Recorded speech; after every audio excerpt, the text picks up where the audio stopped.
Guess who's back like the poor choices you made in your 20s? Steve. Steve's back. Hey, guys. We got him out of the mountains. We got him washed up, trimmed his beard, and now he's back. We gave him a beer. He's ready to roll. Let's do this. Yeah. And then, of course, we got Stu. I never left. Yeah, he never left me. Yeah. So, and I never will, James. no, I know that. We're good. Everyone We're good. needs a break sometimes. All right. So I got a lot of energy. Let's just not mess around. Let's just get right into it.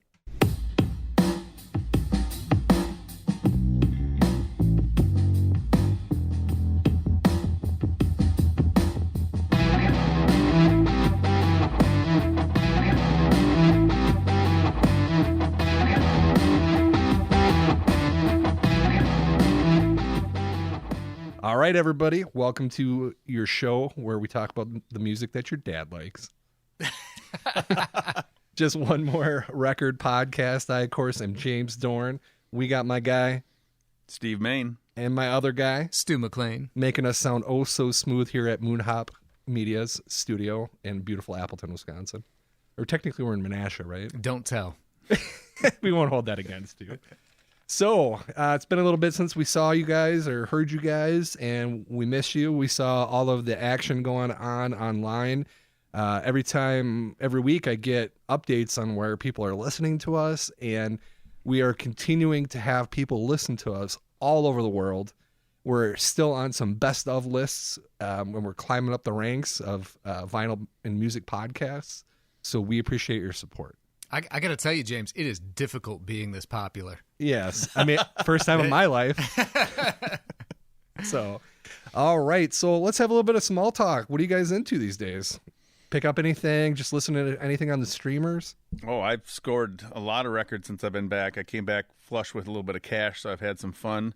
Burning a hole in your pocket. A little bit. Hell yeah. But it was well deserved. Well deserved. Probably one of my favorite scores is actually because of you, James. Record Store Day. So I was as sitting you all in know. line for 5 hours at the Eroding Winds. And I was sleeping because I Sleeping like a- totally forgot it was Record Store Day until you called and said, "Hey, do you want this record?" I got to confess, James, I forgot it was Record Store Day, too. My parents were here Oh. visiting, and like when you sent us, I don't want to give it away, but you sent us a screenshot of something you picked up, Yeah. and it was like 5 days later when it occurred to me, wait a minute, I think that was a Record Store Day purchase. I had to go online and look it up, and I was like, oh, Well, missed it. you know, the flippers will get bored and they'll start cutting their prices, so you'll find all the stuff that nice. you want. Yeah, That's no a doubt. pro tip. Like, we're still so close to Record Store Day. I wouldn't, go drop a ton of money because there's still people selling stuff like that Macho Man record for just an exorbitant amount of money. Yeah, don't let the Ticketmasters type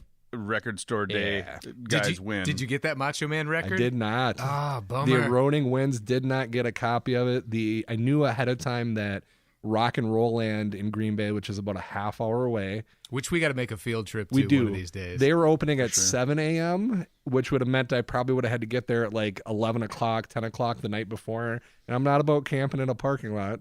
I'm not 20. My back would have been killing me. So, Yeah. But anyway, the Eroding Wings brings out a list and they fill out what you want. And I just happen to remember that Steve had a record that he wanted to get that was limited to 1,500 copies for the entire world. That is a mere 500 more copies in the world than the Macho Man record. Ooh. Yeah, and I was under the impression from the website announcement, I guess Facebook announcement of the artist, that it was only going to be a UK release. So I was shocked that any of them made it to the US because See- they're a UK artist. So I just want to make you feel good about yourself. So what happened was a couple of weeks ahead of time, or maybe even like a month or two, Eroding Winds would send out emails asking people what they wanted. So somebody probably requested that record, but because I was so far up in the line, I screwed them out of it. Oh, man. So was that the Gaslight Anthem you wanted? No, Or was that, the Frank Turner's Take the That Frank Heart 10th Turner. anniversary. That's right. Yep. That's right. So Record Store, it was a Record Store Day release for that. Way to bring us back to Steve's purchases. Sorry, man. I feel like Yeah. I derailed it. Oh, that's all right. Yeah, That's yeah. all right. I'll go. So what else did you get there, man? I got that. And then also I got the new Orville Peck, or I shouldn't say new Orville Peck, but new to me, Orville Peck Bronco. And then I also, Sid and I went down to see this band Mo Lauda and the Humble in Madison, Wisconsin last week, and did some record shopping down at Mad City Records down there. Like you do. Like we do every time we go down there. And I also I found Fugazi's first demo on vinyl, sealed, and as well as Margin Walker, which is What kind of music is badass. Fugazi? Fugazi is like old school DC political punk rock. They're just That's right in your wheelhouse, dude. Mhm. Oh yeah, they're one of my long favorite bands. Also, I did find as well Sturgill Simpson's Sound and Fury. It's a video / music project he did, I believe, back in 2019. I got like 4 And or it's- 5 of his albums or something. And I do love me some Sturgill. Yeah, and this album it's not typical country. It's like late night cocaine fueled race car driving kind of like cartoon, like adult cartoon kind of energy. You know what's funny it's about awesome. him is the like streamer services classify him as alt country, and I'm like, he sounds like old school country. To Oh me. yeah, he is. Which is like modern day true outlaw country. right. Which that's what's real country. But he is such a talented dude. I mean, he just released, or I shouldn't say released, but he was featured on some pop star's song. I don't even know the name of it, or the artist. I never heard, but it's nothing to do with country. I mean, it is like a very pop / rap song, and he Wow. like fills it. I was like, I'd actually listen to this song now because he's just that flipping good.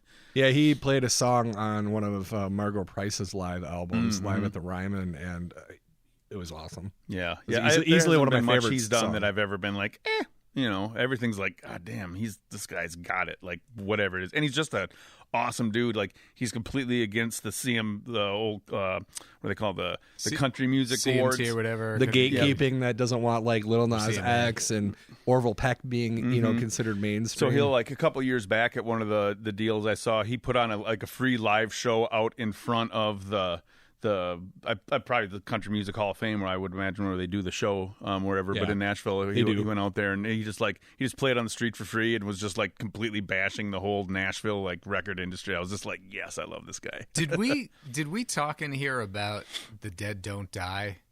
Have don't you seen believe that so. movie? Nope. It's a Jim Jarmusch movie. Okay, it's like a zombie movie. It's got an all-star cast, like Bill Murray's in it, and I'll say maybe Selena Gomez. I forget everyone who's in it. But- Selena Gomez, I'm in. Yeah, right? Yeah. But Sturgill Simpson has a song, "The Dead Don't Die," that like plays throughout the movie. Like he's a fan apparently. The director. Oh, he's a huge zombie. yeah. Well, fan. Sturgill Simpson fan. Jarmusch Oh. is Simpson a zombie fan? Is that I believe so, How it yeah. all came together. Anyway, so it's like the Sturgill Simpson thing is kind of a running thing in the movie. Like he keeps popping up, which is cool because he's not that famous. You know what I mean? But like, No, I wouldn't consider him super mainstream or anything. Oh, not at all. He's two- completely anti-mainstream. but I Two of the recommend albums of movie. his I have is him re-recording his music in bluegrass format. Oh yeah, those are two of my favorite vinyls that I own. The cut and grass, Yep. and Oh, I got some gotcha. variant colors, and I love it. Yeah. So that was good. Those were my first 2 introductions with it, and then I went down the other one. I forget what the one's covered where it's kind of like purpley and stars behind them. Metamodern sounds. Yes, Yep. that's one I got. That one's great. Just an awesome guy. in general. I picked up Dude and Juanita. That's like if you're like into like old school like Western cowboy music, like kind of like Western swing. The Dude, or it's just called Dude and Juanita. It's like a Southwestern cowboy album. It's beautiful. So it's just a beautiful. We'll listen to beautiful, some of that beautiful later song. tonight. Yeah, That sounds definitely. good. Yeah, it's fun. He's just great. Yeah. So with this Sound and Fury, I now own everything that he's released on vinyl, which I love. That's Well, I'd say you're not usually the completest with somebody, so that's good. Yeah, and I think with this Fugazi records, there's not much of their stuff I don't have on vinyl. Other than like they had a crap ton of 7 inches back in the day, and I probably got 4 to 6 of those. But I'm sure there's a lot of 7 inches out there that I don't have. Here's the burning question: did you pay more than $10 for that Fugazi record? I did. Yeah. Not in the I think spirit they were. of the. I think one was 1798, the other was 1998. that's still. That's still. not They're bad. keeping it cheap. They're keeping it cheap. Yeah, All right. I mean, not bad. And they were sealed. They're both re-releases. But Oh, and for James' benefit, because you didn't. They were famous for like sticking, I think it was $5 shows. Yep, their $5 entire shows no career. matter where they played. Wow. And Yeah. like they didn't have like merchandise. Like they wouldn't sell T-shirts and stuff. And like so you could buy shirts that says this is not a Fugazi shirt that were Yeah. like somebody else did, and maybe they got a cut of it. I don't know how. I don't think they did. I think it yeah. was just like, Somebody but else it like- became a thing. This is not a Fugazi T-shirt, and yeah, and then their albums. I mean, the tapes and CDs were like $6 $6, Yeah, and $9 for a CD or vinyl was something 10. like that. Yeah, Yeah. for a long time. Yeah, they were just like that, and it's who knows what these things were when they were originally sold, from Discord, Yeah, but yeah, interesting. but and even like now you can go onto Discord and download any Discord album. That's the label that basically Ian MacKaye started with Minor Threat, wasn't it? yeah, Yeah. that was And that was them. but yeah, like you can go on to Discord Records and anything in the Discord catalog you can just download for free. Like I think it's kind of maybe set up like Bandcamp where you can Name your own price. donate if you want, but you don't have to.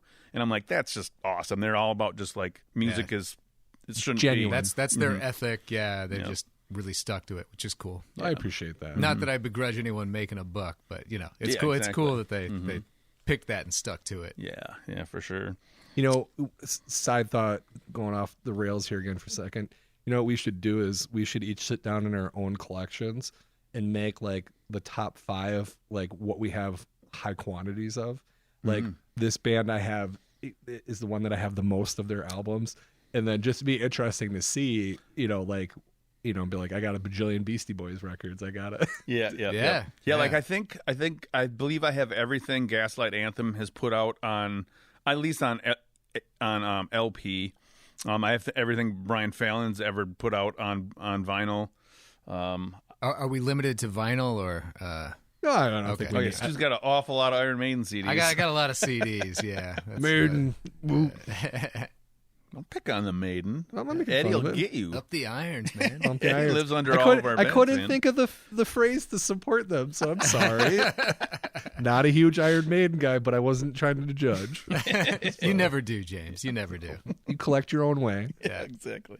So did you pick up anything else, buddy? Or is that it? And I got an old Tyler Childers, Long Violent History. It's a 2020 release. I've been listening to him, I don't know, quite a bit more the last 6 or 8 months, but I haven't ever owned anything on vinyl. So He's been I saw a popping up copy on of my that, feed, and- so maybe I have to check him out. yeah, he's got.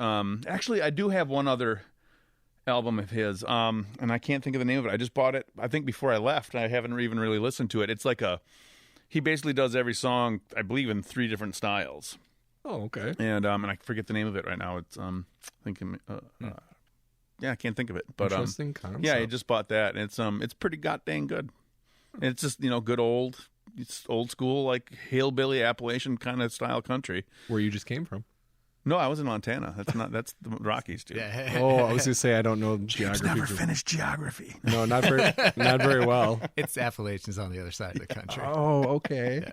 What was I doing? That's- I that's was talking to Southern. girls. Yeah, right. Man. My bad. They were call playing Nintendo they and call Atari, that dude. stalking. They call that stalking, James. Well, I have plenty of papers with these girls' signatures on them. Who's jealous? Yeah, all right. So, Stu, would you get anything lately, man? I got a few things recently. So my birthday was just a couple weeks ago. 32 already. Yeah, 32 by way of 45, and just like the records. Ooh, But that was a good segue. So I always pick myself up, a few presents. So you gotta treat yourself. yeah, I always do. I take it real easy on myself for my birthday. Guilty of that as well. Yeah. So I went down to a Roding Winds, and I settled on a recent Danny Elfman album. I don't know if you're That the guy who did like The Nightmare Before Christmas and stuff. yeah. So he did those. He's famous now for soundtrack work, but his old band is one of my all-time favorite bands, Oingo Boingo. Oh, I didn't know he was in Oingo Oh Boingo. yeah, he was the singer for Oingo Boingo. He did. I remember he did a concert not that long ago, and he was like, "They're like, this is not going to be a kid show." Oh yeah, for sure. And that was probably promoting this album, Big Mess, which it's 2 discs. I haven't actually gotten into the second one yet. I'm kind of slow building on it, but I love Danny, so that's been cool. And the other one I picked up the other day was the new Screaming Females album. Oh, nice. I didn't know they had a new I album. think it's called Pathway or Desire Pathways. It's pretty fucking awesome. I really like that band. They're going to be in Chicago soon, and it sold out like right away. Where are they playing? Chicago? Tons of bitches. Riviera, maybe? Or? No, I can't remember. It's not like I know the venues particularly, but yeah, but I don't think they're coming to Wisconsin at all. And I actually I had a dream about maybe trying to get them into the Vaudette, and I looked at their tour schedule, and they're just like back to back to back to back. They've got like no free days on their tour. So They're a working band. They seriously are, but that they're a trio, and their lead singer. Marissa Paternoster, I think her name is, but she's got a really cool voice, and she's the guitar player in the band, and she rips it up. So anyway, that's been cool. I've been digging that, and then my sister got me a recent Jethro Tull album for my birthday too. A recent Jethro Tull? Yeah, he put one out like a year ago called The Zealot Gene. So I've been listening to that a little bit, and there's actually another one on the way, his newest one called Rock a Flute. Nice. And he can still hang? He can, yeah. I mean, his flute playing sounds great. I mean, most of the original, he may be the only original member left. I think Martin Barr, the guitar player, died not that long ago. He was he really was the band. Ian Anderson, for the most part. I mean, Martin Barr, the guitar player, like they were together for the entire duration, so he had a lot of input, I think, into their sound. But it's still good. I mean, Nice. I love Jethro Tull, so and that's our story, and we're sticking to it. that's right. What about you, James? What you been listening to? Well, I recently saw a meme where it was a guy with crazy eyes, and it was a wall of records, and it said, "When my friends see my record wall, they're like, 'Oh, you must be rich,' and it says, 'No, I'm just terribly irresponsible with money.'" Isn't that's right? So before I start listing my records, I just wanted to mention that. So I mean, I won't go over all the specific singles that were on there, but I picked up, let's see here, 1, 2, 3 Duran Jones and the Indication singles. Let's see, a GA 21. Barbara Howard got a single of hers, as well as her album On the Rise. I may have mentioned that in the last episode. I don't remember. She was this really obscure Cincinnati soul singer, and her record just completely flopped, and someone found it in a cheap dollar bin, and it made its way over to Coal Mine Records, and they started repressing it. Oh, that's awesome. So they were so happy with it. Is she still around, or? I haven't researched her. I don't know if she's still alive or not. One of my coworkers, and maybe you guys, because you guys are into kind of obscure bands and stuff like that, I got 2 singles by the band Space Bike. Oh, I don't know Space Bike, but I love the name. Yeah. Yeah. As far as they probably were from Wisconsin, actually, is what I got out of it. And it was really, I mean, honestly, really up your guys' alley. The one is Space Bike, and a band called Ligament is on the other side. So, I love Split 7 Inches. The one of them was actually cracked, and she's like, "Oh, I'm sorry, but I thought you'd like to see it." So I'm like, I found some of their music, and I was listening, and I'm like, I really like this. I want to hear this single. So I went online, and the only copy that I could find was there's a couple copies in the UK, and I looked, and I'm like, this is where this was pressed. So the thought that this potentially Wisconsin band was having singles pressed in the UK. And the covers are really cool and kind of retro looking, and I got it yesterday, and they're individually numbered. The one I got from my coworker Stacy was 105, and then this one that I just got was 675 or something like that. And on Discogs, not a lot of people have them. What years were these put out? Mid 90s.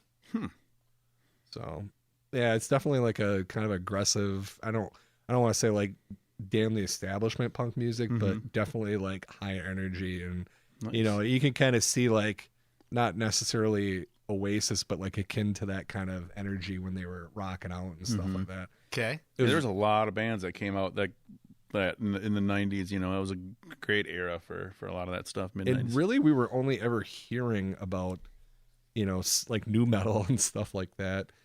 I was trying really hard not to hear it. yeah, Woodstock 99. I do want to bring something up about new metal, but I want to finish what my purchases here. I love the Rolling Stones. One of my record store day purchases was Beggar's Banquet, but it was classic. Yes, an absolutely classic. It was this gray, blue, black, white swirly cloud one, which I don't remember the exact lyrics, but it was in reference to one of the lyrics of one of the songs.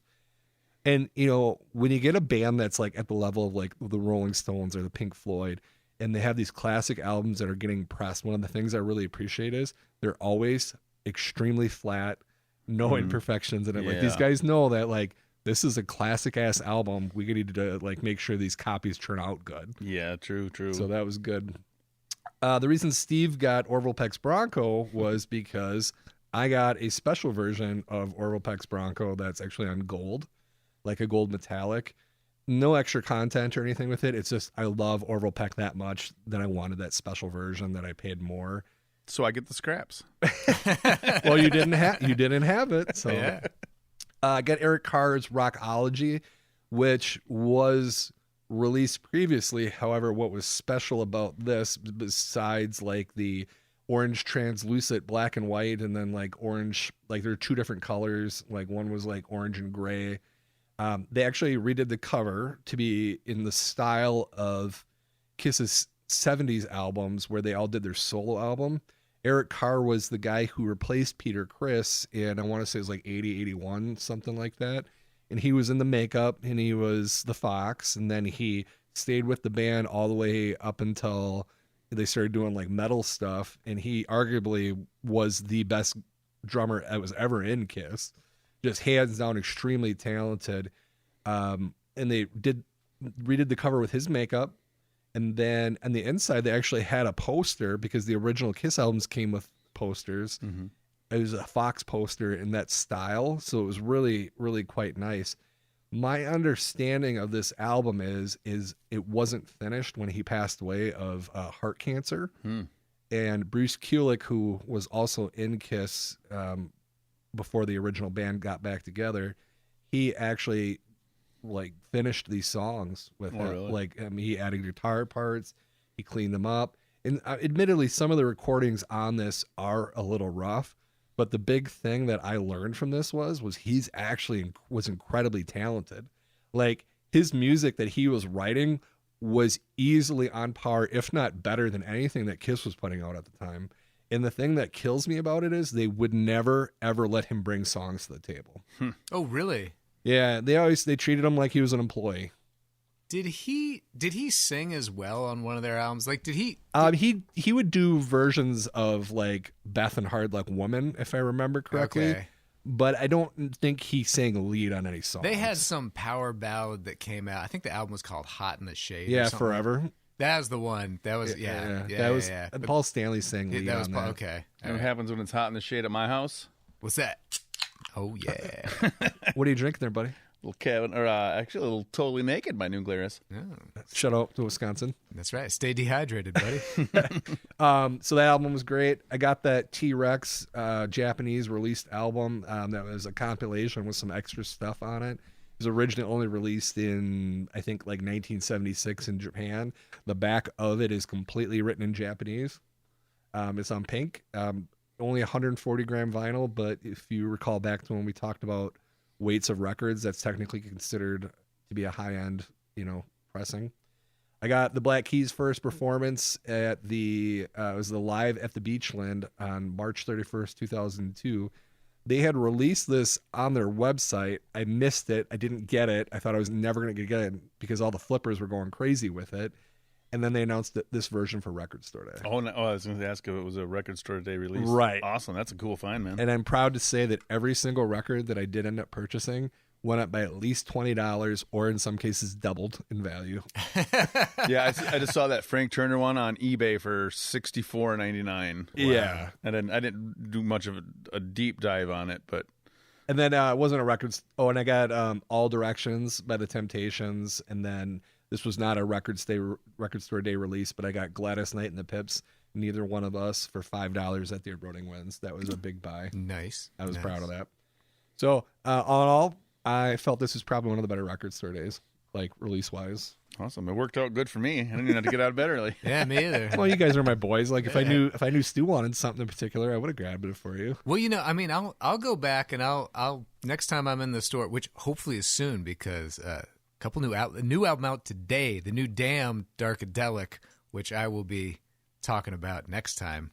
I'm sure. Dude, there's so much. I got some new Released music today. too that just dropped today. There's so much came out today. Yep. Today's a good There's- day. there's one What or a two great others from segue, history. Steve. Let's talk about what came out today. Go ahead, let her rip, buddy. So Dave Haas, he just put out his latest album, and I don't even know what number album it is. Might be his fourth or fifth. I don't know. Dude's got a lot of albums. But yeah, He was Drive a- It Like It's Stolen. That He was a dropped sweet today. man when we met him. Yep, yeah. He just James and I were both able to see him just this last fall in our nice little quaint town of Appleton. Here, he came up and played a couple of sets at Mile of Music. It was great. It was my first time seeing Dave, which was awesome. Had a great time. Got some autographs. Yep, got some autographs. Got some good merch. I held his records all the way through the Jossie show that I saw immediately after that. I was up in the front row holding on to Dave's records. Look at you, always bringing it back to Jossie. You love that dude. That's great. I do love Jossie. The Vagabonds, great band out of South Carolina. They just dropped an EP called Tom Petty and the Braves. I believe it's a 4-song EP, maybe 5. But if you're into like that southern rock kind of Americana stuff, they're a great band. Just a I don't even know how to really explain them other than just like great rock and roll southern rock style. A bunch of good guys. I met them, I had a chance to meet them and stuff, and they're great. They're actually coming back to Mile of Music. They were just announcing Mile of Music's first 50, so I'm pretty stoked about that. What else? And then Gaslight Anthem dropped their first single today in 9 years. Does it hold up? Positive Charge is the name of the title. It's the beginning of it rips. It's just like, oh yep, here these guys are again. And there's been a lot of chatter on all the socials about if people like it or not and blah blah blah. Lyrically, it's great, beautiful lyrics. Just like I think it was a great song lyrically to be their first release. I'm sure it was probably maybe even written as such, or maybe it was but it just captures kind of that energy of like, hey, we're back and we're here. Mm-hmm. Recording style, it was a little like, I guess, just different than I expected. The vocals kind of seem separate from the music and a little hollow. Like there's just like the production. Yeah, just the production kind of, and I don't even want to say quality, but just more the style of it. It seems like there's a lot of space in between the two, and it'll be interesting to see what the rest of the album, like the sound of that album, is if that's kind of like the style that they're going for or what. But just being the first release, it's kind of hard to judge. But it's a little bit different. I personally like it. I think it's fresh. Some people seem to not like it. We'll kind of see how it holds up. Some people like to complain about anything. Yeah. Them freaking Monday morning quarterbacks, so to speak. Yeah. Maybe someone different is producing it. Like maybe they had someone hired previously, and now the band's producing it or something like that. They got enough money. I'm sure they're paying the perfect person. Probably somebody they've worked with all their life. I guess I never even looked to see if they even released any info about where it was recorded or anything. I just been listening to it. Yeah. So, and then also another band from that part of the country, Easy Honey, another Mile of Music find for me. They just released a new single today. I haven't even had a chance to check that out. So yeah, tons of new music today. With warm weather comes good music. That's true. That's true. All right, let's bust into the news then. So, I always love to talk about the deaths. Oh, goodness. Here we go. I just got one at the moment. Singer, songwriter, civil rights activist Harry Belafonte passed away on the 25th at age 96, once boasting to be the most popular Jew due to his rendition of the Hebrew classic. I believe it was Hava Nagila, if I remember correctly. One of the first black artists to achieve widespread commercial success in our country. Nice. So, thanks, R.I.P., man. Thanks for the tunes. Yeah, he's good. Good actor too. Actually, he was in a number of movies. All right, this next one we kind of loosely talked about, and this may be one that we get off subject on a little bit here. So there's been a lawsuit going on between the co-writers for the estate of one of Marvin Gaye's co-writers. Actually, it's the person who helped co-write "Let's Get It On." They've been suing Ed Sheeran, claiming that music was stolen from "Let's Get It On" and used in his song "Thinking Out Loud." And then I guess like they kind of went and said, "Hey, you know," the lawyers were like, "We got a smoking gun," and apparently Ed has been known to do a mashup of these songs while they're performing live. During the testimony, one of the days, he actually became like visually very upset, and this following is a quote from him. "I feel like you don't want me to answer because you know what I'm going to say is actually going to make quite a lot of sense. You could go from 'Let It Be' to 'No Woman, No Cry' and switch back," obviously referring to the Beatles and Bob Marley there. I mean, I actually know from doing this myself. It's funny that he picked that song. If I'm remembering correctly, I think you can also sing "Come Sail Away" by Styx and "Tomorrow Windy" by Concrete Blonde over those same chords. Yes, I mean continue, but I will just say like I think this case has no merit. Sure. So the one more thing that I wanted to kind of say, and then we'll kind of open it up to more of a discussion here. He had this like segment that he did on one of like the night shows. I don't remember if it was the Tonight Show or what, but essentially he was arguing that any song, like pop song, can be played with the same chords. And then they bring out an acoustic guitar and people are just shouting out songs, and he's seamlessly transitioning between these songs, arguing his point. And this was like years ago. Mm-hmm. So we listened to both songs, and I know, Steve, this is really not your genre of music. What did you think? I could see similarities, but in my opinion, I would not say he purposely did anything wrong. There's only so many notes that you can play on a guitar in a lot of ways, especially in 95% of people play in a standard tuning. Right. And there's only so many combinations. And with as much music as put out every year, there's going to be more things that sound like something else because there's just here's the thing. And that's the law is that you can't copyright a chord change, which is what they're arguing is that he stole the chord change. And like if he stole the melody and it was enough of the, like there's a certain amount, like if it's this many notes, this many measures that are the same, then that's stolen. But I didn't hear that. I didn't hear that either. I really think they're trying to say similarity, like, and that's it. Yeah. It's so if you didn't steal like, you know, a melodic riff, a theme, anything like that, like chords anybody can use because they're the building blocks of music, and just people have been proven all the time that you can. I had a friend, my good friend Camille Bloom, internationally touring Gibson sponsored artist. Shout out. Yeah, shout out to Camille. She actually regularly closed her show with a mashup like that where she had a song of hers called Habit. And then, like, she'd go on for, like, 12 minutes just segueing into, like, different pop songs, playing the same chord change. Like, it was kind of like a little thing she did at the end of her show. And, like, you know, it just proves the point, I guess, is what I'm saying. Like, I am by far not even remotely an Ed Sheeran fan. I personally don't see why he's so popular. But I can respect that he is intelligent when it comes to music. Like every time I've heard him speak, I'm like, yeah, that makes sense. But when I hear songs on the radio, I'm like, this doesn't do it for me. Yeah. Which that's lots of musicians. That's because you have no soul, James. My coworkers would probably say the same. I'm not really a fan either, man. Yeah. Like he's got a nice voice, whatever. Yeah. To me, it's like fine. it's like listening to like some really great American Idol contestants, like, and there's a place for that, and that's pop music. But he was wonderful, like Stu and I said in the movie yesterday. He was great. Yeah. I loved him in that. But what I was gonna say was listening to both these songs. Like, I love soul music, so like, I love Marvin Gaye. I have that album, that Marvin Gaye album. It was one of the first albums. I'd say probably the first 100 albums I bought was one of them. And then hearing that Ed Sheeran song that I had heard before, like the way Marvin's song kicks in, like the guitar is very obviously a focal point in that, and it's very predominant in that whole entire song.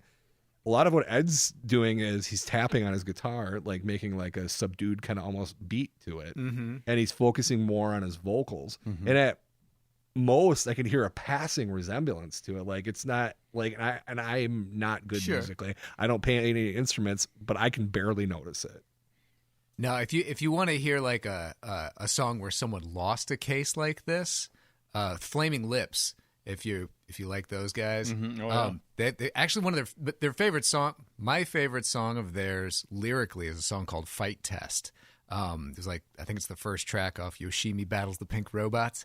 I don't know them, but that's a badass name. It is a badass. They're cool. They put out a lot of good stuff, but they a little too heavily paid homage to a Cat Stevens song that I had never heard. But when I heard it, I was like, oh my God, like they did steal that melody. Like, and they felt bad about it in the end. They were like, man, nobody wants to do that. Like, you feel, they were like, we were kind of trying to like, work off that, but he's like, we crossed the line. Anyway, they lost the case. That's the point. So, well, it sounds like they admitted fault. They did in the end. Like, yeah, hey, our bad. Like, they were like, we'll deal with it. But yeah, so it doesn't really diminish the awesomeness of that song. Well, maybe just a teeny bit. It does a little bit, but.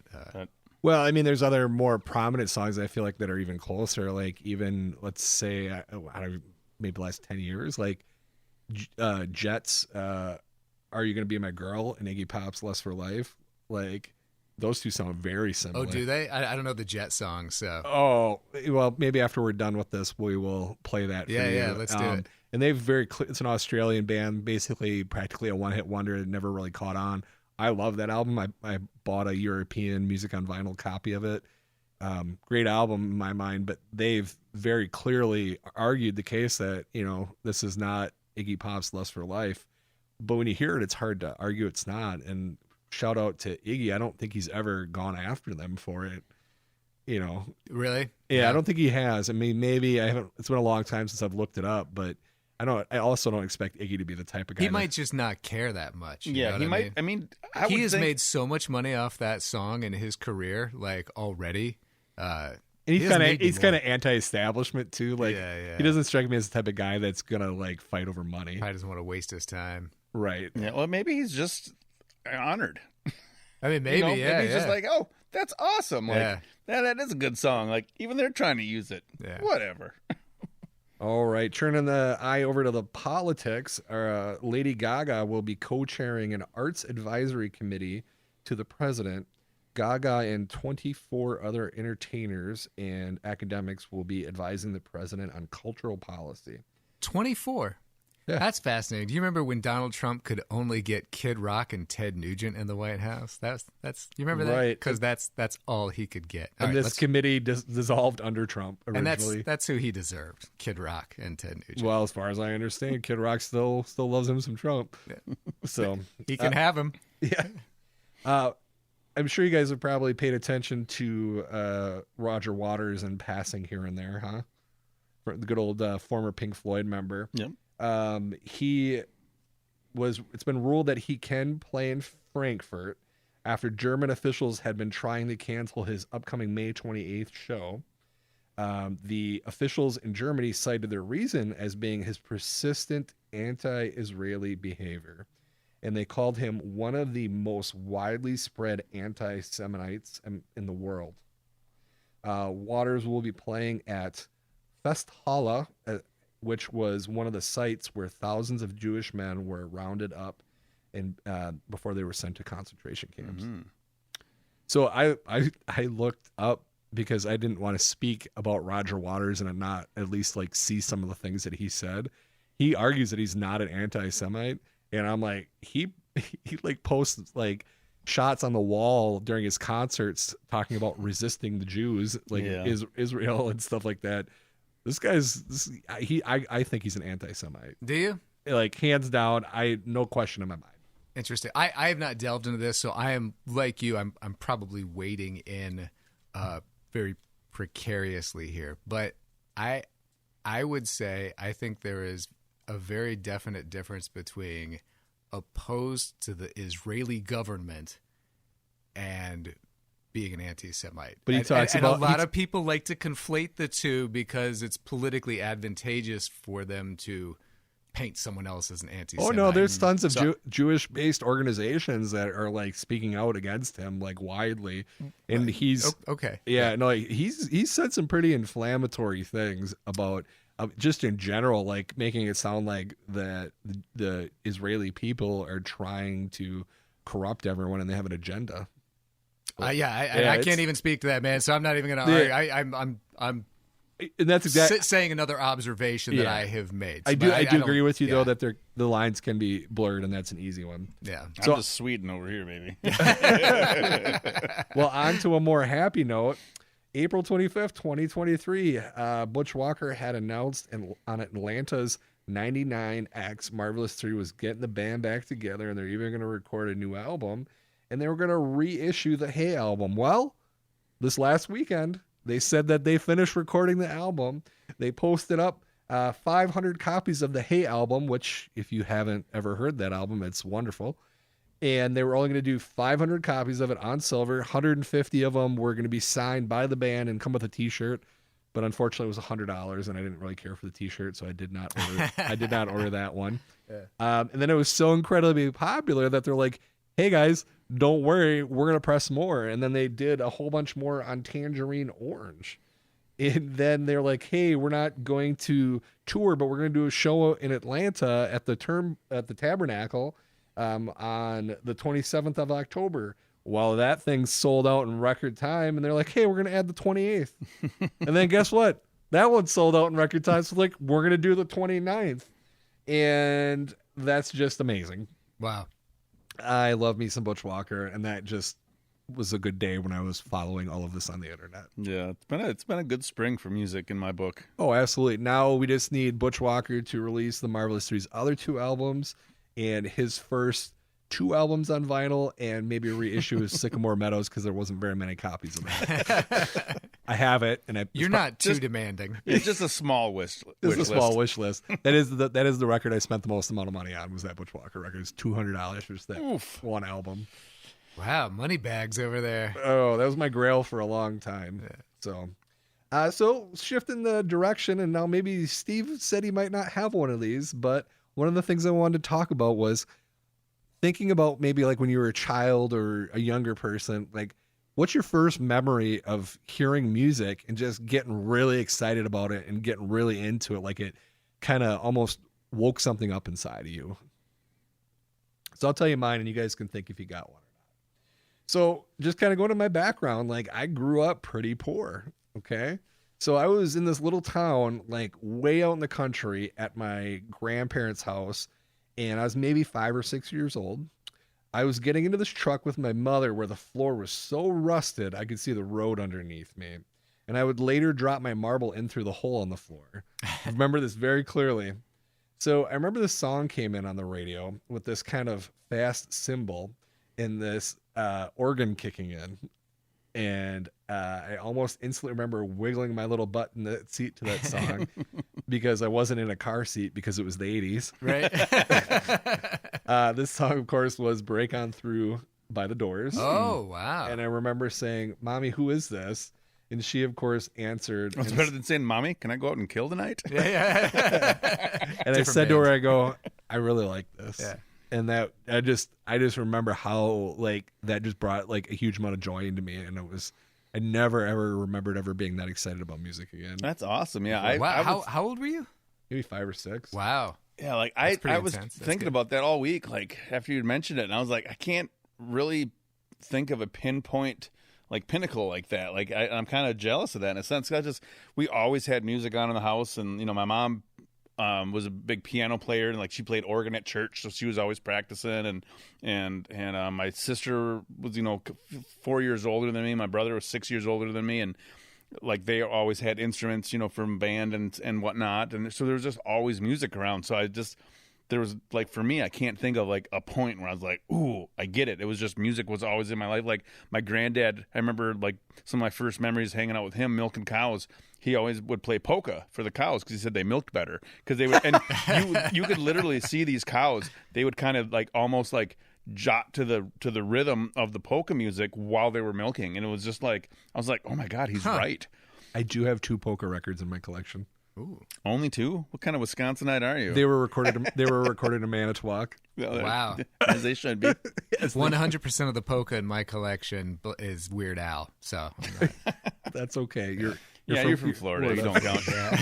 How about you, Stu? You got any memories that trip you in your head? It's Oh, okay. I do. I mean, it's funny. It's sort of like the mix of you two. My family is very musical, so I can't really remember a time when there wasn't music. My dad's a singer and he plays saxophone and Saxophone. yeah, he does, and runs a big band actually these days. Nice. Yeah, but so it was always around. But I do kind of have what I think are my 2 kind of strongest music memories. Yeah, and it can be at early on. any age. Well, early on, some 8 tracks that were in this RV that we had. We split with some other families in the summer. Like we'd get it for like 2 months and go on vacation. And so this would have been roughly the same age you were, like 4 or 5 years old. But there were only a few 8 tracks in there, and we listened to Gordon Lightfoot, the Don Quixote album. And those are some of the first. I think it's just repetition, like hearing. There's a song called "Ode to Big Blue" and "Second Cup of Coffee" and "The Patriots Dream." I actually got it on LP over there. I bought it because it was such a strong memory for me. But that one, and then Elvis Presley, "Shake, Rattle, and Roll." That was the other 8 track, but that's the only song I remember. And the other one was when we were kids. I mean, we had record players when we were kids. You probably did too. Yeah, I remember I had this little suitcase one. It had like a stone like platter to it. And I remember the sound of that like stone. I think it was stone, or it was like some really rusty metal or something. Just like that platter going around. Cast iron. Yeah, it might have been. it's And I remember grinding. it was like a little leather suitcase, and largely what I would put on it were I had those like storybooks that came with the little Yeah, records. turn the Like, page. and, it was Gremlins. Ooh. And a couple years ago, I found all of those, and I have them in my nice. collection. Oh, killer! Nice. So I love that. I remember listening to the Billy Goat's Gruff on those little, Oh, yeah, those and you little had the kids- records you had the and, kids and ones all and the stuff. Sesame Street stuff. And So yeah, actually, the Sesame Street little 45s. Those are some of the ones, but I don't remember any of those songs. But the one I remember was an LP we had that was called Wacky Winners, and it was actually just a collection of songs. But it had King of the Road, The Ballad of Davy Crockett, Mrs. Brown, You've Got a Lovely Daughter, 1, 2, 3, Red Light. So it was like this is like almost like Kids Bop. In, Yeah, but this it was is the it was the original actual Kids but Bop. it was the actual artist. It was like a compilation, Yeah. but they just called it so they were the original recordings. But those songs are some of my earliest ones as well. That like I remember playing that. I remember playing the Ballad of Davy Crockett just like over and over and over again. I got 2 all the other time. good memories of my grandma, who my mother got into some trouble at one point in her life, and my father passed away when I was a little kid. So I had to live with my grandma for a good long while, and we'd go up north, and every Sunday she'd have the radio on in the kitchen, and she'd be making breakfast, and it was always just playing this polka music and stuff like that, like religiously for years of my life, like every Sunday, like clockwork.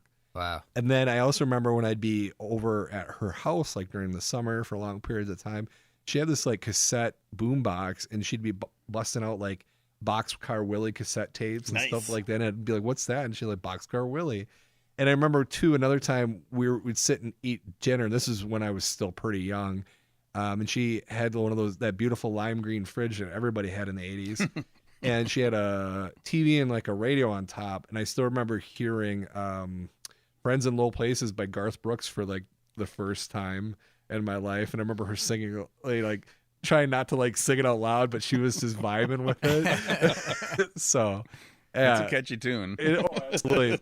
The more drunk you get too, it's really hard not to sing it. So Man, sorry. I was just gonna say those are, very good memories. You're there. like triggering other memories I know. as we're I talking. was just, what I were was you just gonna thinking, say? like, remember that Snoopy and the Red Baron? Oh yeah, that's another Yeah. one of my earliest ones. That I think that may be where I was like, yeah, this is fucking cool. Hell yeah. Like that may be my first thought, because I was That- just like, oh gosh, and it just like literally like from the tips of my toes to the back top of my head, I was just got this like tingly rush of just good feelings. That is another one. Exact same time for me too. I actually have that. I bought it on CD. It's if you kind haven't of heard it for a punk while, rock song. Yeah, like that's it's great. just like it's just got this driving beat and this like this dude's like this badass character. It's like So if you guys maybe we should do a short film on that.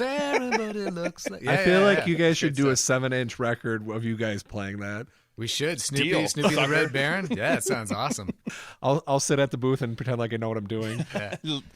Turn knobs and shit. I'll have the Fisher Price soundboard. Gonna turn the gain up. The other thing that we got going on, weather's getting warm, and what do people do when it's warm? We go to concerts. I go to concerts all year round, man. I don't know. Well, you go to more. I of sit them. out in my yard and listen to music. You outside. have concerts at your house. That's true. Yeah, he does. Let's get off subject here for a second. So Steve does these backyard shows, and he actually like sells tickets and things like that, and has like professional sound. Where did that idea come from for you? Oh, let's talk about the professional sound first. Yeah, the professional sound is Stu. It's not really professional because he doesn't get paid for it. Right. Is that the I do difference? it for the love of Steve. Quality. Is that the Love of difference? Like, if I want to be a professional, I get paid? Yeah, then you're Technically, pro. that's what makes you a professional. Fair enough. Yeah. So what got you into doing that? COVID. Basically, like COVID shut the world down, and I had just over the years, I've just met a lot of artists and become friends with them, and I was like, Steve oh my is gosh. not afraid to go up and talk to an artist. Not at all. So yeah, beware. I'm coming for you. You got a band, and He I is. like you. But no, I had a lot of friends that were like, "Oh my lord, like what am I going to do?" And I've been a business owner basically, and that's what these guys are. They're self-employed, and Just think about that. Like their revenue sources dried up almost instantly. They were cut off. I mean, it was like just somebody severed any form of income for them other than their they couldn't sell merch at live shows, other than their their websites and whatnot, which I'm sure got a lot more popular. But then like those people that maybe didn't have a stock of merch, there was all the print shops were shut down, so they couldn't order new stuff. So they were kind of lost there. And I was just like, I think some of them were making like bracelets and stuff like that. they were. I mean, Yeah. There was all sorts of inventive, crazy stuff going on, to try and creative make stuff. money. A lot of Yeah. I don't ever remember like seeing for sale like signed lyric sheets, and all of a sudden everybody's selling lyric sheets for $200 and Yeah, like whatever and they whatnot. can do. And now Yeah. like I still see people putting them out because they're like, oh, people actually like these. So I know Butch did them, but he had a kind of a bad experience with it where people were really rude to him because he like would misspell something or something. oh really? That's So I don't think he'll ever do it again. a But- dang shame. Yeah. But that's probably about the you only- people that if that's you, F you. That's how you know you got a forged one if everything is spelled correctly. Yeah. This one's fun. By the way, check out our Facebook page. But yeah, so I just was like, well, screw it. Like, I got a buddy of mine, Crazy Todd Van Hammond. Shout out Todd. Yeah. And Suck buy it, you a Todd. Coke. He's done a lot of house shows and stuff. And I mean, the old punk rock, era that I grew up in, like people just put on shows in their basement all the DIY. time, Yeah. and whatnot. And so it wasn't like it was this big, crazy idea that I had, but like I said, my buddy Todd, he had some pretty cool house shows, and even in the summer, he had done some couple of driveway shows. And I was like, well, shit, I got a big backyard, I can do that. Like, so me and Stu got together and like marketplaced up me a PA and a stage and some lights and all sorts of stuff, and it just kind of happened. What's funny is that Steve's recollection of this is about Completely different. It's that he was very calm and collected, and my recollection is that Steve was losing his mind because there were no venues open and no shows happening, and he was like at home. Like the dude wants to go out 5 nights a week and like go to the bars, go to shows, and this was like Steve saving his own sanity. He's like, Stu, I think like I'm just gonna put one on myself. We're just gonna like just doing this. Let's Fuck do it. it. And I'm like, okay, because like once Steve gets going, you're just along for the ride. You're like, Yeah, okay, get like sucked hold up on. in the vacuum of Steve. Yeah. No, So, I but it mean, was awesome. I will 100% agree with that. Like, I get down with collecting and I buy a lot of crap, but Steve lives the music lifestyle. Like, he's passionate about it. He cares about it. He likes to go to shows. He likes to talk to bands, and he is probably the truest, bluest fan of music that I've ever met in my life. Aw. Yeah. So, and I love that. Dude, movie. and he made it happen. That was the best. We did it. Yeah, we did it multiple times. Yeah, a couple and years you're in a row. going to still do it again. I hope so. It's things are a little harder right now because everything is open and people it kind of seem to like almost be overcompensating for being shut down. And I know. Like it's hard bands to are playing find- on Wednesday nights in places in like Chicago and stuff like Yeah. that. Yeah, it's just so it's a little bit hard. I'm gonna try and do at least one show this year. I don't know exactly how it's gonna look, but like that first year, like the first artist I had is this dude out of Minnesota, Dan Rodriguez, and he's very popular in Appleton with the Milo Music crowd, and just an awesome songwriter. Dude's just like he's chiseled like a man god, so it doesn't hurt. So he's got a great lady following. But he's just a great songwriter, awesome dude, like just a funny guy. And kind of around the same time I was talking about this and getting the PA and stuff together, he announced on his Facebook and whatnot and said something about, hey, I'm going to do a outdoor concert like backyard show tour, and if you want to put in. Here's a little submission form, and put what dates you want and whatnot. So I got on there right away, and one of the deals was like it's $1,000 guarantee for him, and I was like, well, that's a lot of money. Like I'm not really working right now because I was self-employed and and whatnot, and this little COVID thing was happening. Yeah, I was just getting into real estate actually at Tell the time. me more about that. And I was like, oh gosh, and I kind of talked to Todd and kind of got his advice, like, hey, do you think I can do this? And like we did some math on numbers and what people will pay, and he's like, yeah, I think you'll have no problem. And I was like, he's like, no sweat off my back. And I think we did $30 tickets, and within I think it was 48 hours, I sold well over 50 tickets. And nice. It was not just Steve who was going crazy for lack of live shows. Yeah, there was this whole area, and we love music in this area. Yeah, and I got a good network of friends, and Todd helped me out. He's got a page, like a Facebook page for his house shows that's kind of invite only now at this point, and I think there's 200 to 300 people on there, so that was a good resource, and he helped me kind of promote it a little bit. But Dan Rodriguez himself is just it's pretty easy. He sells out every time he comes in. I feel like he was just in town right after I left for Montana. He came in and did 2 nights at Gibson, and everything was sold out. He even did a pre-show whiskey tasting the second night, I believe. We brought his own personal collection. He's like, I just got too much, and it was like pay $30, drink whiskey with Dan Rodriguez, and he played a couple of songs before the show, type of a thing. As I recall, you donated a bottle of whiskey when he came and played. Oh yeah, your house, that was in his rider. It was in the rider. Yeah, it was in the rider. So yeah. I got it. So I bought 2 bottles of whiskey, and we finished 1.5 of them. We had a good time that night. So kids, just a reminder: wine is fine, but whiskey's quicker. That's right. Yeah, that's for sure. Ask Ozzy. But yeah, and this show too. Another thing, it was an October show. It was like October 18th or something. It was late in the year, and the weather in Wisconsin can be sucked. either 80. Or it could be like it was for that first show, where it snowed, sleeted, and rained and thundered. Yeah, right. There was a period where everyone congregated in the garage, because the Everybody weather masked up, and we went in the garage. I was like the dude in the mask, but I was like leaving the next day. We were driving to Florida for my mom's 80th birthday, and I was like, yeah, you didn't want to bring that to your mom. I was like, I can't give my mom COVID for her 80th and birthday. COVID was like rampant at this point. Yeah, it was So where was it? Oh yeah, I was working in the ER. Do you have a poster for that show?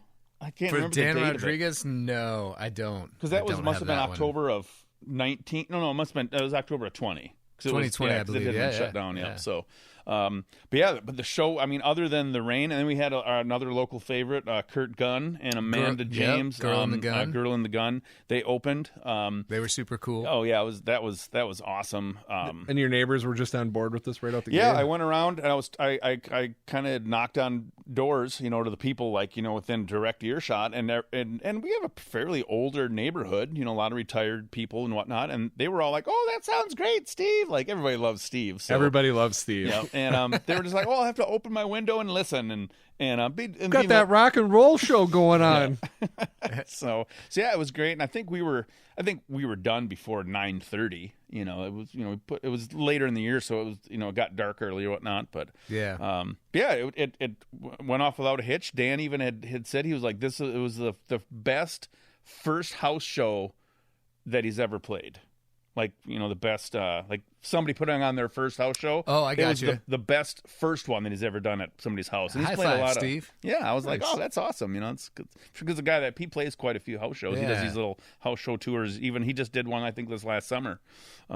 Nice. So let's get into those concerts do's and don'ts. Oh gosh, there's lots of those. Right. So I got a list here that I prepared. So feel free to jump in at any point. And if you have a recommendation of your own that you want to give, just throw it in wherever. My probably biggest pet peeve and don't of concert going is excessive talking. Just don't do it. Oh yeah. If you need to talk to whoever you're there with, be like, "Hey, I'm gonna go grab a beer. You need a beer? Yeah, sure. Do it.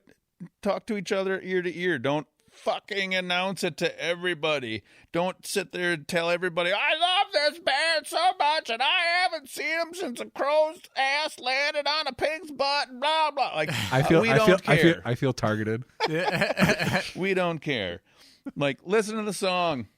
That's what we're here for. Yeah, Especially if it's a quiet act. Like an acoustic. Like an acoustic act. Shut your damn mouth. If the band is talking to you between songs, talk back. I mean, we can all have a good time. Short responses. When James like mentioned this, I was like, two stories came to mind personally, and so the first one was back in the 90s.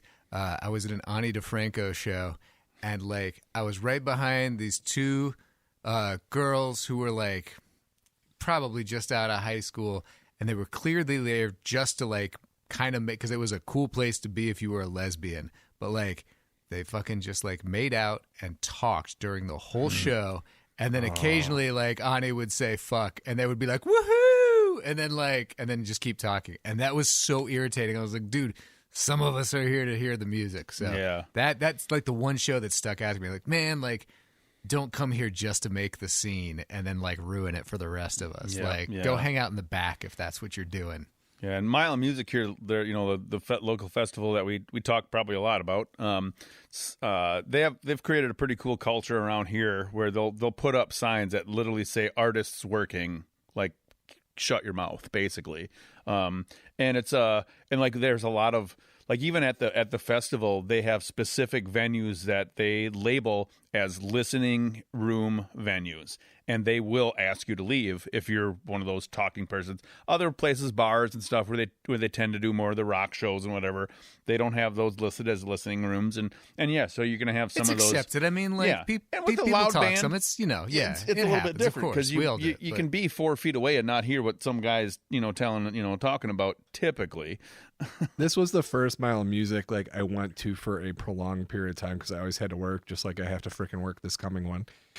I'm a little bitter about that. But anyway, one of the things I noticed was that by and large, I would say the vast majority of people were extremely respectful to the music. Yeah. Like, there's always these like buttholes that were being a little ridiculous and yelling stupid stuff, like if the sound wasn't right or something like that, which was not the band's fault. Yeah. You don't need to be a butthole about it.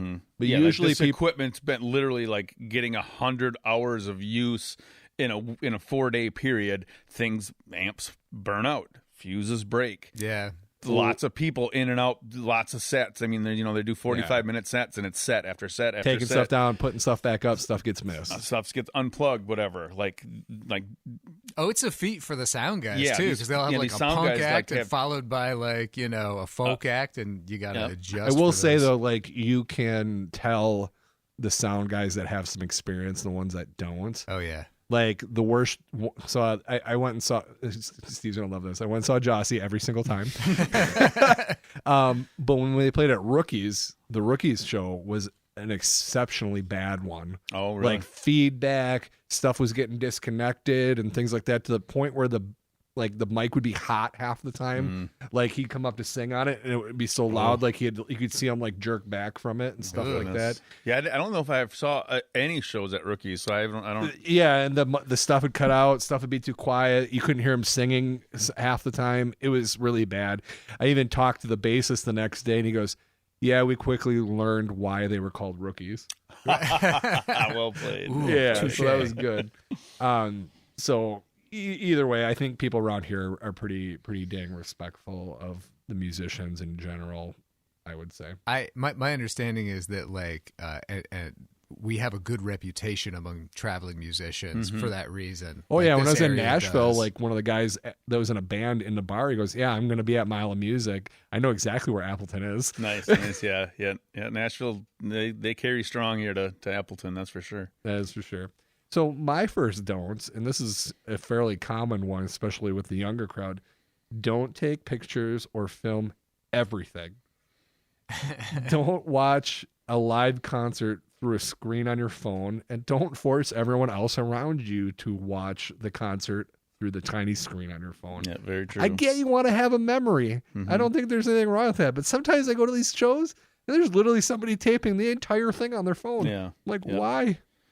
Yeah, the sound ain't gonna be that good. The Your picture's video not is that going to get great. compressed when you upload it on Facebook. Yeah. Yeah. Nobody on TikTok's going to watch that whole video. Yep. Yeah, and we have a couple of friends here in town that record everything they go to. They set up cameras and they typically know the sound guy, so they give them a little plug in and they just record it right out of the board.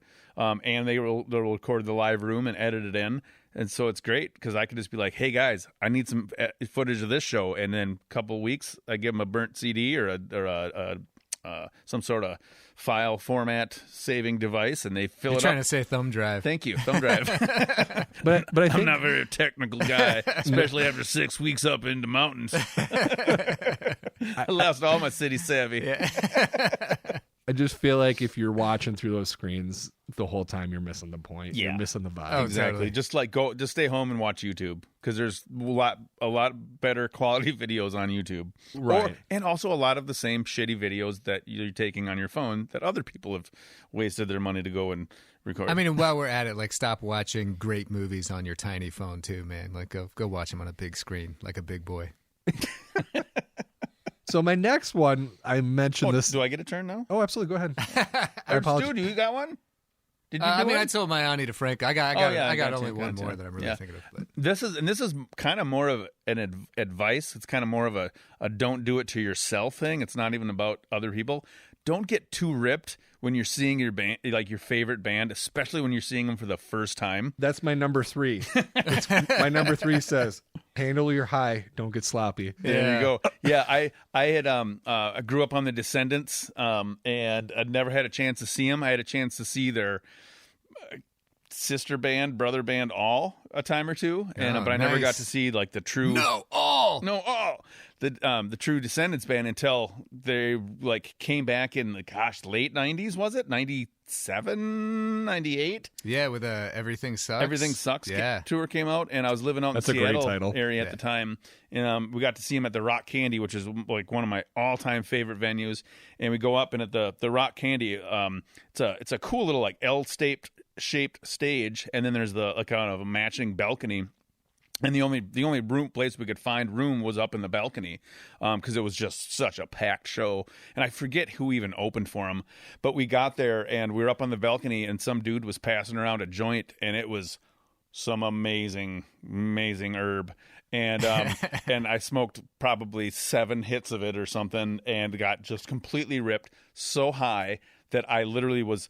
Like when the Descendants started to play, I was so overwhelmed, and I was like, oh, like it didn't seem real. I literally had to leave the venue and go get fresh air.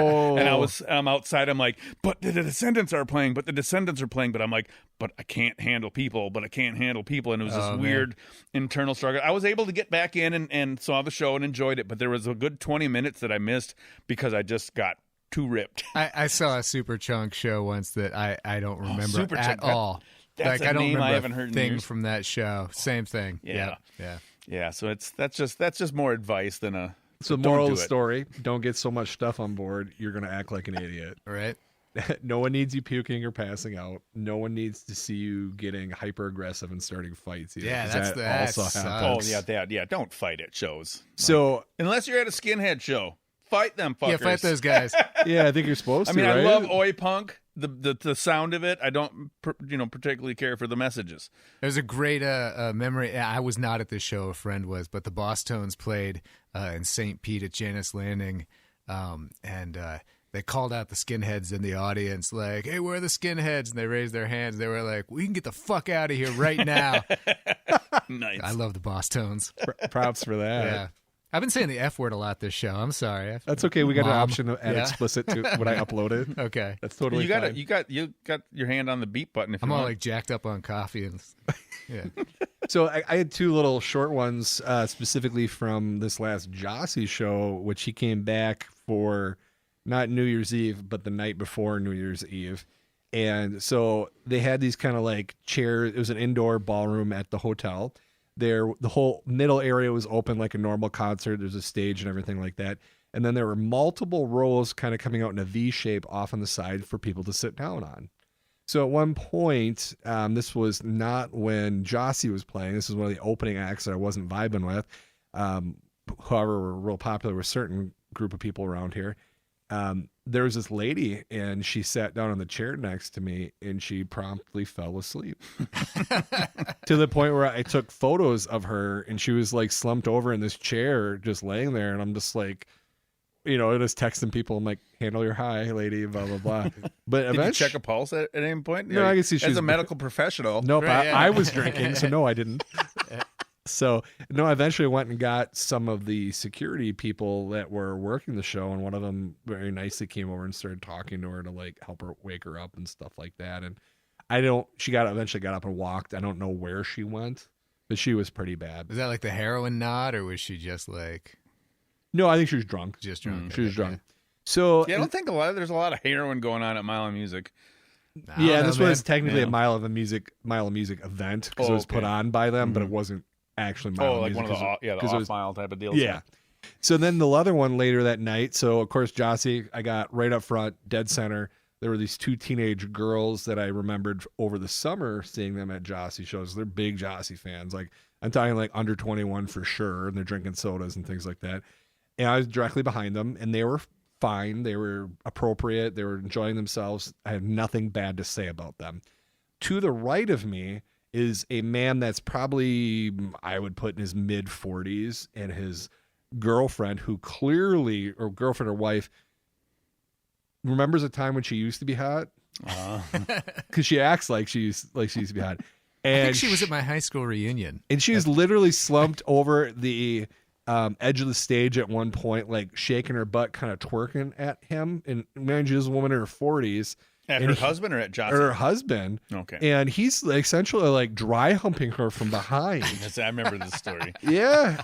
And they proceeded to do this and various like disgustingly sexual things. And there's teenage girls right next to them. So like I don't know if I'm They getting got to learn sometimes, James. No, I'm just I don't know. Rock and roll. I don't know if I was getting to the point where I was like, okay, now I feel James always been a bit of a nerd. yeah. no. I'm joking, I'm joking. Yeah. I hear you. Totally man. agree with they that. Totally Yeah, shouldn't there's a be time doing and a that. place for that shit, and it's at a club. This is an all age show. Yeah. Yeah, That's like it's the not- time and place for that is at a club with like thump music. Like that's when you do that Yeah, stuff. it's like, That's like what you that say, music it's, is for. just not You go in the front of, like- bathroom like a normal person. Yeah, you go into a porta potty or a bathroom and get pregnant, get her knocked up like a normal 70s Well, rock and I'm roll. sure she's God. probably well into her menopause, but so anyway, so eventually Practice what perfect. Yeah, right? ultimately ended up happening was they started drifting over into me. Uh-huh. So eventually got to the point where I literally like I'd stiff armed him, so he'd hit me and he'd like You got, what did you just say? You got stiff? What? I got stiff. So I stiff armed him, and then like he wasn't getting the fucking point, and he kept bouncing into me till literally got to the point where I actually shoved him over and I said, "Move the fuck over." Nice. And then like within minutes, like him and his girl were talking, and dude got out of there. Oh yeah. Yes, I don't know if he was like thought I was gonna go off on him, which I'm not used to being the intimidating one. Yeah, I've thrown elbows once or twice at shows, and I'm not a tough guy, so I'm glad. The only nothing time I came ever of got it. aggressive was with people in the ER when I worked there. Yeah. Anytime anyone ever threatened me, the first thing I do is take a step towards them. Yeah, that's, you Yeah, got to but show your. never elsewhere. And I was like, dang, I'm like, guess I intimidated this guy a little bit, and like, it just wasn't appropriate. Yeah. So let's go kind of go along with that is, and I think we've all been guilty of this probably at one point in our life. You don't push your way up to the front. And what I mean by that is some people will literally wait for hours and hours to like see this band that they love. And then they get up front, and then you get buttholes that show up last minute and shove their way up to the front. Yeah, people that like probably bought a ticket at the door or their buddy gave it to them, and they come up, and especially when they're 7 feet tall. And I'm a tall guy, so I feel bad. But if I'm there first, sorry. Like, I'm not going to feel bad about being tall.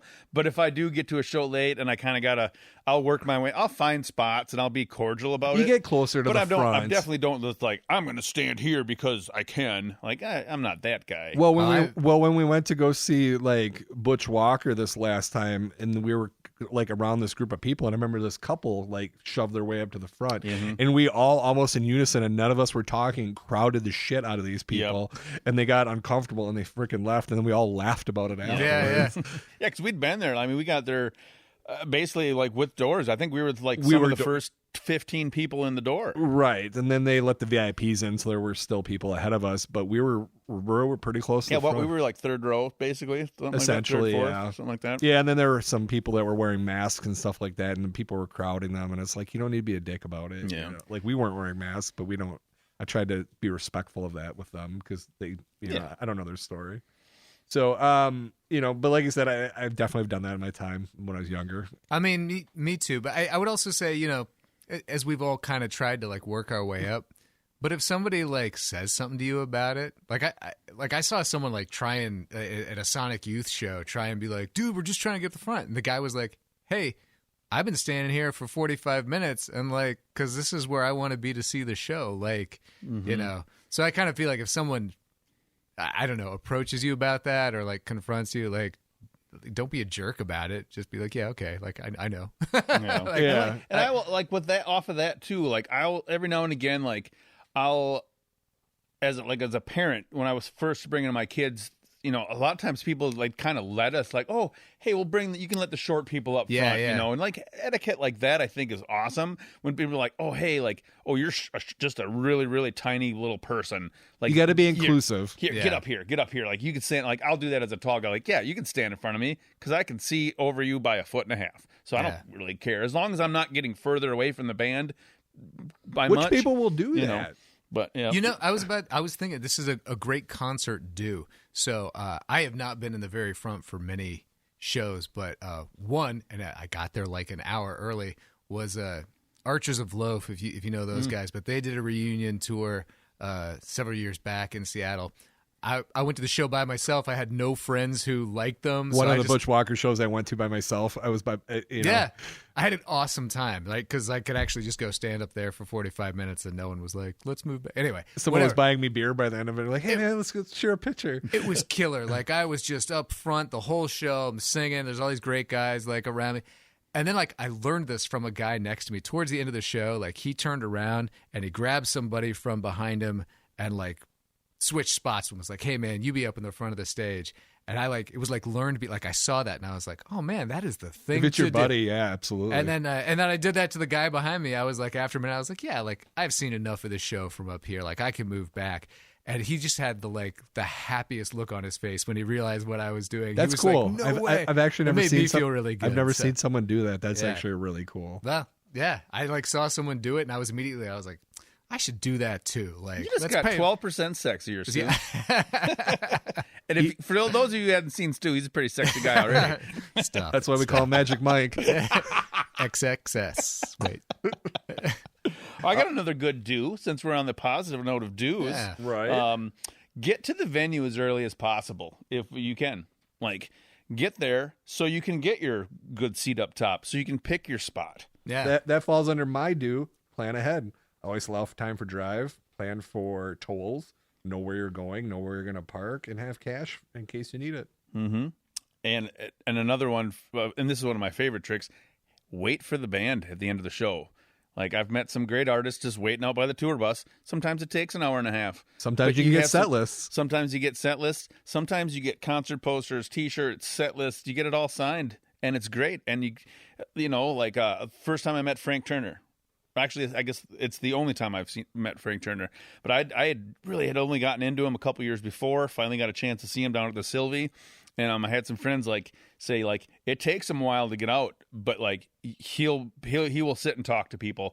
And by the end of it, I think there was probably 6 of us that waited, and it was a good 2.5 hours after the show. But I had nothing else to do; didn't have to work the next day. And like, we talked to Frank Turner for 20 minutes just as a group. He just like hung out and he was smoking cigarettes and stuff, and it was just awesome. Got everything signed by the band. Like, it was like, holy crap, this crap happens, you know?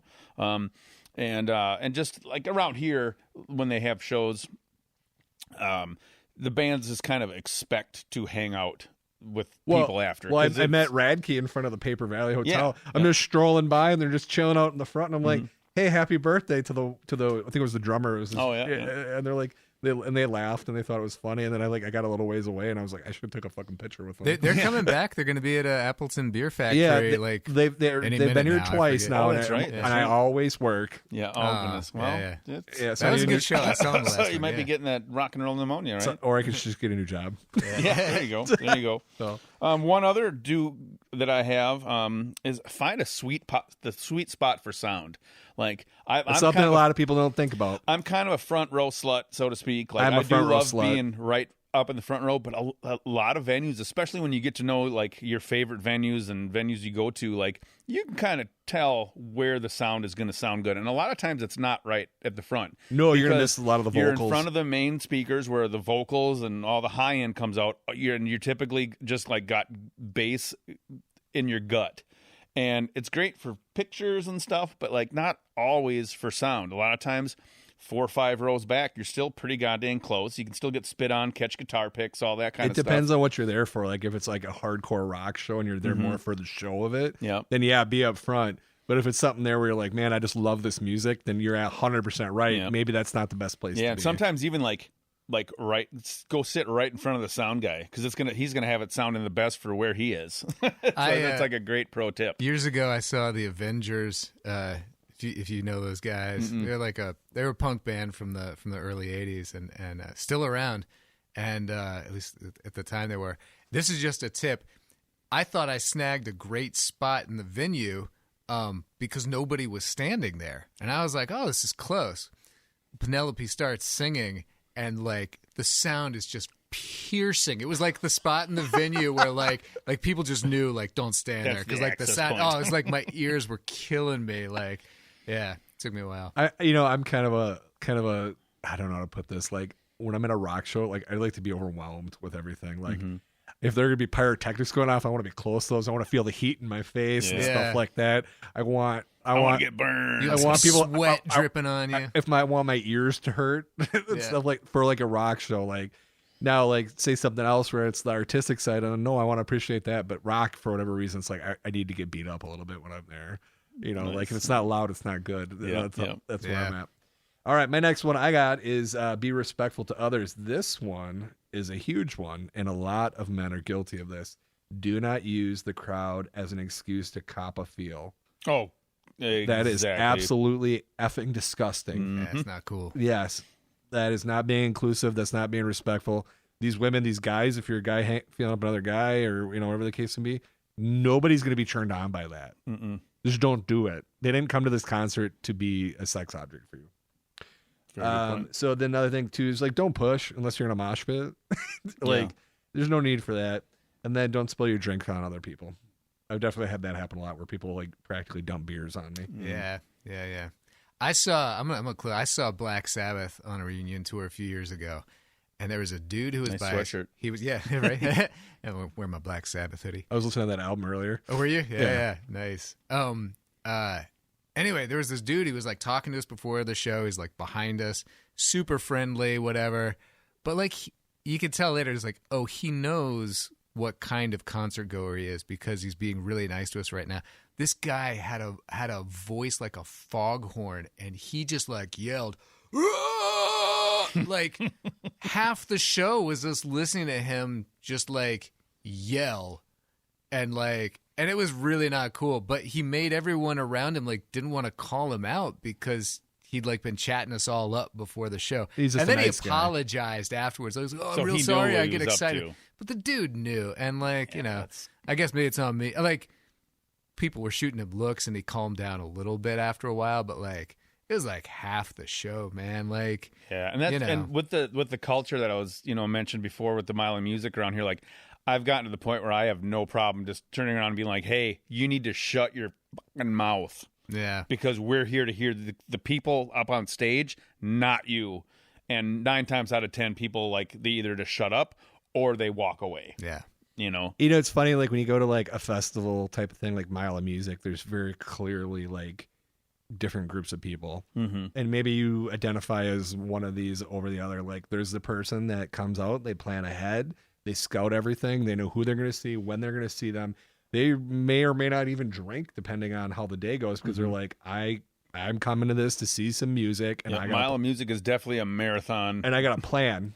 Then there's the people who they're just like, I want to listen to some bands, and they just wander around aimlessly, and Yeah. they're just like, whatever. And those people usually have some beer and stuff like that. And then there's the worst kind of people that are just like, this is just an excuse to get shit faced, and they don't care about the music at all. Mm-hmm. Yeah. Yeah, and there's luckily at Mile of Music, there's not too many of those. Definitely saw a few when I was there. Yeah, there are those people, but it's not like Oktoberfest down. Like I know people, like, oh, I'm going down to Oktoberfest to see these bands. I'm like, nope, I don't need to go because 95% of the people are just there because like, oh, I can drink in the street. They're like, I want to get plowed. Yeah, it's like no, I can see these bands any other time. I'd rather go home and listen to my records than deal with all I this guess stuff. I'd rather stay home and get drunk. Yeah, I'd rather just stay It's home cheaper. and get drunk. like my cheaper beer. Yeah.